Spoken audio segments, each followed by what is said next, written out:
I've been there. I was there because that's what they saw. I don't know if you can still hear me. Speaker says it's reconnecting. Okay, there I go. I'm live again.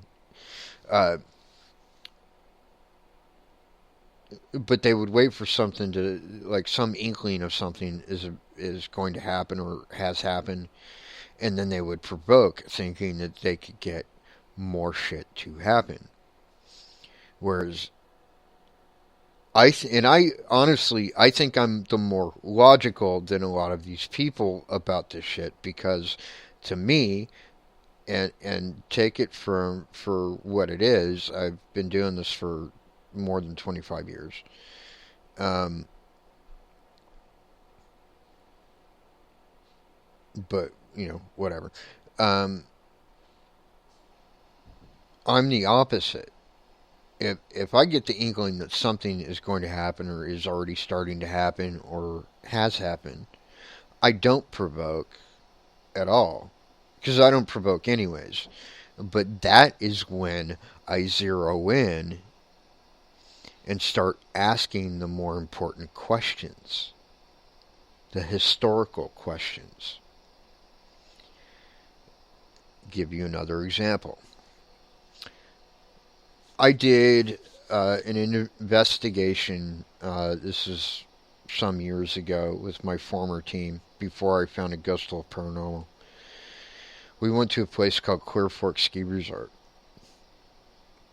And we had found out through the history that there was a gentleman in that area that had owned a saloon that was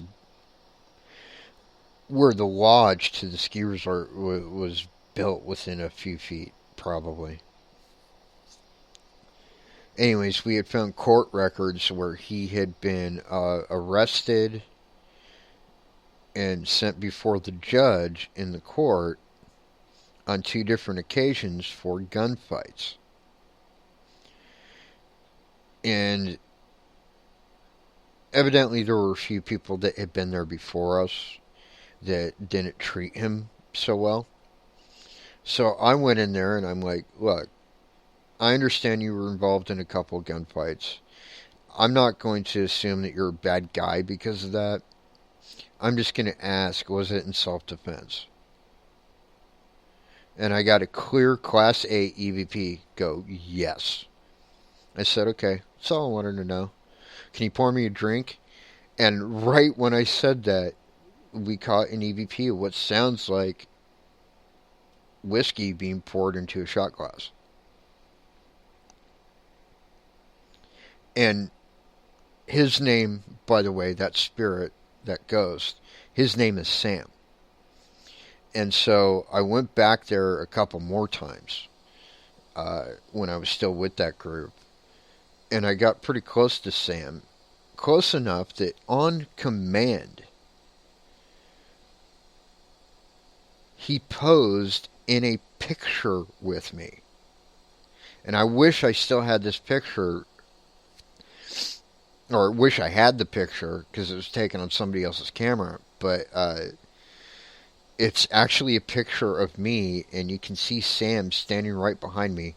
I'm on a bar stool, kind of like sideways to the bar, so I've got one elbow up on top of the bar, and I'm facing parallel to the bar. And Sam is right behind me with his hand on my shoulder. And you can see it as clear as day. And I wish I could show you that picture because it was amazing. But none of that would have ever happened if I jumped to conclusions based on his history. Because one thing you got to realize about history a lot of the time is history is written by the victors. And so it's only from their perspective.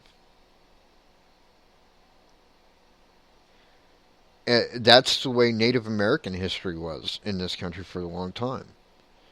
Thanks to the history, there are so many people even today, actually, now that I think about it, that have a few things wrong.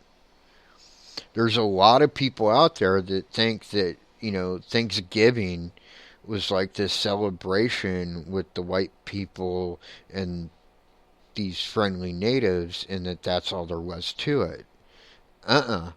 Bullshit.